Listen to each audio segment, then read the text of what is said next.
si vous voulez bien, de vraiment laisser, vous voyez la perche qui est ici?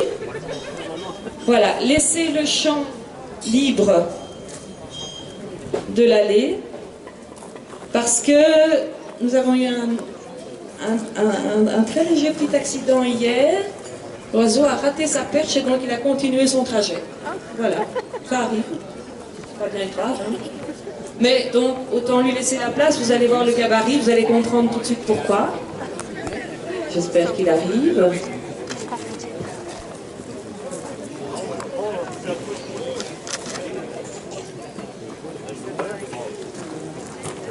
Il faut le temps évidemment de remettre les oiseaux, de préparer les autres. Voilà, il arrive. Il faut savoir que tous nos oiseaux sont appareillés, ils ont un émetteur à leurs pattes. Quand on chasse, c'est très important, parce que votre oiseau, il ne va pas attendre que vous soyez prêt. Lui, il va sur sa proie, et si la proie trace, ben lui, il trace avec. Et donc, parfois, il faut faire quelques kilomètres pour aller retrouver l'oiseau. C'est intéressant d'avoir un émetteur et un récepteur qui nous permet de repérer où est-ce qu'il est. Voilà, donc l'oiseau qui va voler maintenant, c'est Héra, c'est un aigle des steppes, Aquila nipalensis. Et déjà que le gabarit est un petit peu plus conséquent. C'est une forme, c'est une femelle. Une jeune femelle de 3 ans. Alors, l'espace ici est un petit peu court pour elle. Vous voyez l'envergure qui atteint presque les 2 mètres. C'est sûr qu'en 3 coups d'aile, elle a fait déjà un bon bout de chemin.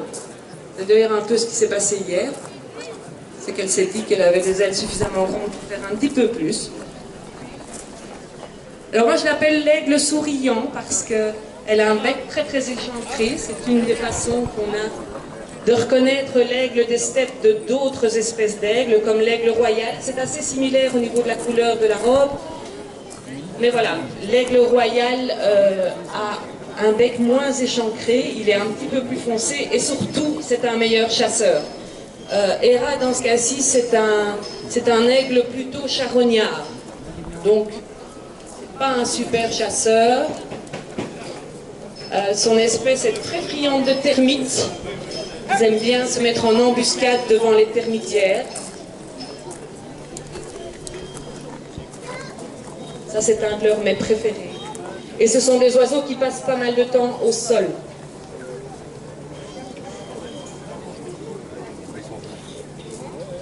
Vous voyez aussi le portrait altier. Et elle rase vraiment le sol, hein. Vous voyez quand elle vole. D'où le nom utilisé pour ce type de vol, le bas-vol.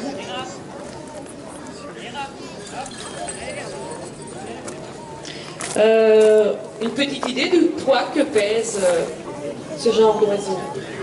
Les enfants, les grands,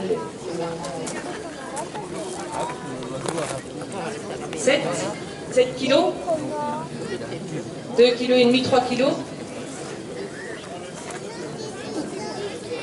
Les enfants, il y a des idées là? 10 kilos? Ils sont costauds mes collègues, hein? C'est la petite jeune demoiselle, jeune fille, voilà, qui a raison. On est à 2,8 kg, je pense, Christophe, c'est ça, hein? Voilà, 2,8 kg pour Héra. Et pour le tout petit faucon que vous avez vu tout à l'heure, 100 grammes. Vous voyez la différence? En fait, les oiseaux ont des os creux, donc ils sont très très légers. C'est la masse de plumes qui donne l'impression qu'il y a un poids conséquent. Mais finalement, ils sont beaucoup moins lourds qu'ils n'y paraissent.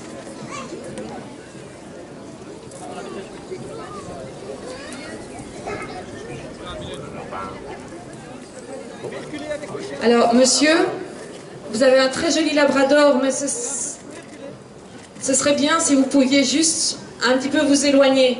J'expliquais tout à l'heure que les rapaces n'apprécient pas trop les chiens. Voilà, merci beaucoup pour votre attention. On s'arrête là pour maintenant. On reprend encore un passage tout à l'heure à 15h40.